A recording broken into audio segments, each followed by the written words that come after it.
আসসালামু আলাইকুম বন্ধুরা, আকাশ হঠাৎ কেন এত ঘন মেঘে ঢেকে যাচ্ছে? কেন টানা ভারী বৃষ্টি থামছেই না? আর আবহাওয়াবিদরা কেন বারবার সতর্কবার্তা দিচ্ছেন ভয়াবহ রেইনবেল্ট নিয়ে? আজকের ভিডিওতে আমরা জানব রেইনবেল্ট আসলে কি, এটি বাংলাদেশকে কিভাবে প্রভাবিত করছে, আর এর পেছনে লুকিয়ে থাকা ভয়ঙ্কর বাস্তবতা।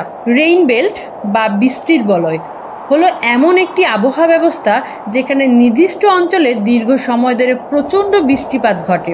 পৃথিবীর আবহাওয়া মূলত নিরক্ষীয় রেখা, মৌসুমি বাতাস ও আর্দ্র বায়ুর কারণে পরিচালিত হয়। যখন কোনো নির্দিষ্ট এলাকায় আর্দ্র বাতাস জমে গিয়ে স্থির হয়ে যায়, তখন সেটিই তৈরি করে রেইনবেল্ট। এটি মূলত কয়েকশো কিলোমিটার জুড়ে বিস্তৃত হয় এবং একবার সক্রিয় হলে দিন, সপ্তাহ কিংবা কখনো মাস জুড়ে প্রবল বর্ষণ ঘটায়। বাংলাদেশ যেহেতু মৌসুমী জলবায়ুর দেশ, তাই দক্ষিণ এশিয়ার অন্যতম সক্রিয় রেইনবেল্ট সবসময়ই আমাদের উপর প্রভাব ফেলে।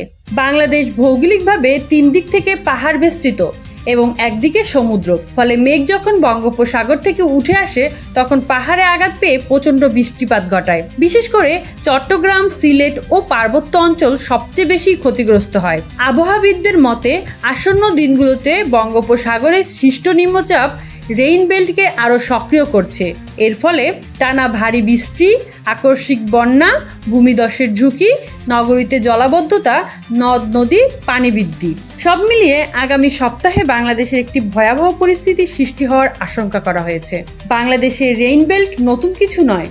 ইতিহাসে আমরা দেখেছি 1988 সালের বন্যা, যা এক প্রকার সুপার রেইনবেল্টের কারণে হয়েছিল। 2004 সালের টানা বর্ষণ, যখন সিলেট প্রায় পানির নিচে ডুবে গিয়েছিল। 2017 সালের রাঙামাটি ভূমিধস, অতিবৃষ্টির ফলেই শতাধিক মানুষের মৃত্যু ঘটে। এই ঘটনাগুলো প্রমাণ করে যে রেইনবেল্ট শুধু বৃষ্টি নয়, বরং প্রাণঘাতী দুর্যোগ ডেকে আনতে পারে।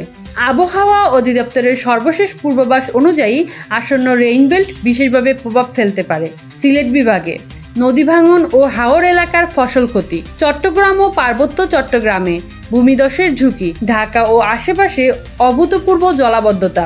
বিশেষজ্ঞরা বলছেন জলবায়ু পরিবর্তনের কারণে এ ধরনের রেইনবেল্ট ভবিষ্যতে আরও ঘন ঘন এবং তীব্র আকারে দেখা দিবে। একটি ভয়াবহ রেইনবেল্ট কেবল ভৌগোলিক ক্ষতিই নয়, মানুষের জীবন ও অর্থনীতিকেও বিপর্যস্ত করে তোলে। কৃষি জমি প্লাবিত হয়ে খাদ্য সংকট সৃষ্টি হতে পারে, পরিবহন ব্যবস্থা ভেঙে পড়ে, রেল ও সড়ক যোগাযোগ বন্ধ হয়ে যায়, শিল্পাঞ্চল ও গার্মেন্টস সেক্টরে উৎপাদন ব্যাহত হয়, সাধারণ মানুষ পানি, বিদ্যুৎ ও নিত্য প্রয়োজনীয় জিনিসে চরম ভোগান্তিতে পড়ে।